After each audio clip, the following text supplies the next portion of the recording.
Perinthalmanna assembly നിയോജക മണ്ഡലത്തിൽ ഇടതുപക്ഷ ജനാധിപത്യ മുന്നണി സ്ഥാനാർത്ഥി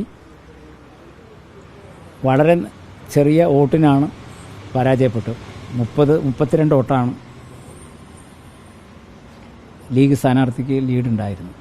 ആ സന്ദർഭത്തിൽ 300 ചില്ലാനം പോസ്റ്റൽ ബാലറ്റുകൾ എണ്ണാതെ മാറ്റിവെച്ചിരുന്നു. ആ പോസ്റ്റൽ ബാലറ്റുകൾ സർക്കാർ ഉദ്യോഗസ്ഥന്മാരുടെ ബാലറ്റല്ല.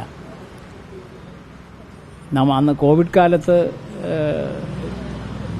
കോവിഡ് ബാധിതരായ രോഗികൾ, അതുപോലെ തന്നെ മുതിർന്ന പൗരന്മാർ, ഇവരെക്ക് പ്രത്യേകമായി പോസ്റ്റൽ വോട്ട് ചെയ്യുന്നതിന് വേണ്ടിയിട്ടുള്ള അനുവാദം ഇലക്ഷൻ കമ്മീഷൻ നൽകിയിരുന്നു.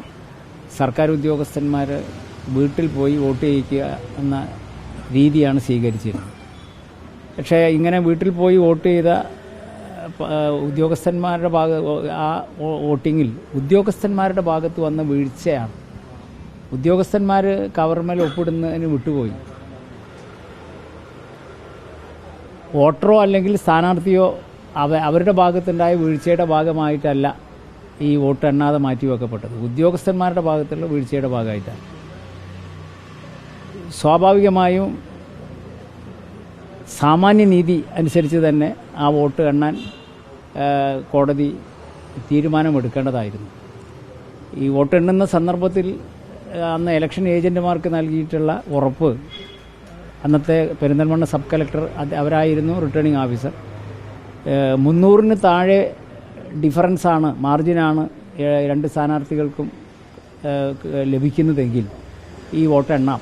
അവസാനത്തിൽ ഈ വോട്ടെണ്ണി കൂടി എണ്ണിട്ടതിന് ശേഷം ഫലം തീരുമാനിക്കാം.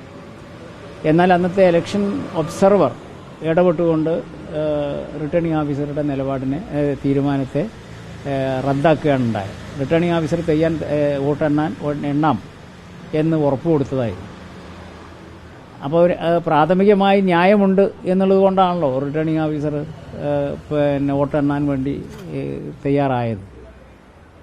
ഒബ്സർവറുടെ ഇടപെടലിൻ്റെ ഭാഗമായിട്ടാണെന്ന് എണ്ണാൻ കഴിയാതെ പോയത്. വളരെ ന്യായമായ ഒരു വോട്ടറെ സംബന്ധിച്ചിടത്തോളം 300 ചില്ലാനം വരുന്ന വോട്ടർമാർ വോട്ട് ചെയ്തിട്ട് ആ വോട്ടിൻ്റെ അതിന് ബലം ഉണ്ടാകുന്നില്ല. അവരുടെ കുറ്റം കൊണ്ടല്ല. അവർ ഈ കോവിഡ് കാലത്തും ബുദ്ധിമുട്ടി വോട്ട് ചെയ്തിട്ടുണ്ട്.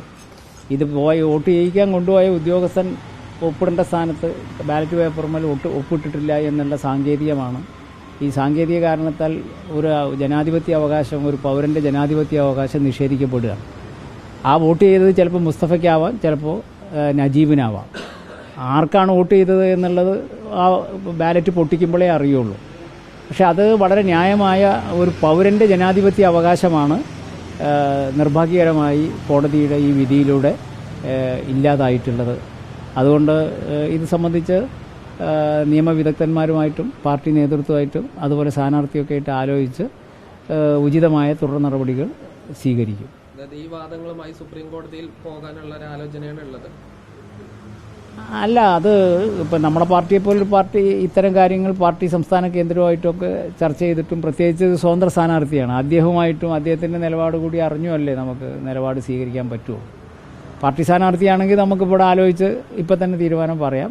അദ്ദേഹം ഇവിടെ ഞാൻ മനസ്സിലാക്കുന്നത് നാട്ടിലിപ്പോൾ ഇല്ല, വിദേശത്താണ് എന്നുള്ളതാണ് മനസ്സിലാക്കുന്നത്. അപ്പോൾ എത്രയും പെട്ടെന്ന് അദ്ദേഹമായിട്ട് ആലോചിച്ച് പാർട്ടി നേതൃത്വവും കൂടി ആലോചിച്ചുകൊണ്ട് തുടർ നടപടികൾ എന്ത് എന്നുള്ളത് തീരുമാനമെടുക്കും. തികച്ചും നിർഭാഗ്യകരമായ ഒരു വിധിയായി മാറി. ജനാധിപത്യ അവകാശം നിഷേധിക്കപ്പെടുകയാണ്. 300 ചില്ലാനം വരുന്ന വോട്ടർമാർ അതാണ് ഈ വിധിയുടെ ഒരു മെറിറ്റ് പരിശോധിച്ചാൽ നമുക്ക് കാണാൻ കഴിയുക.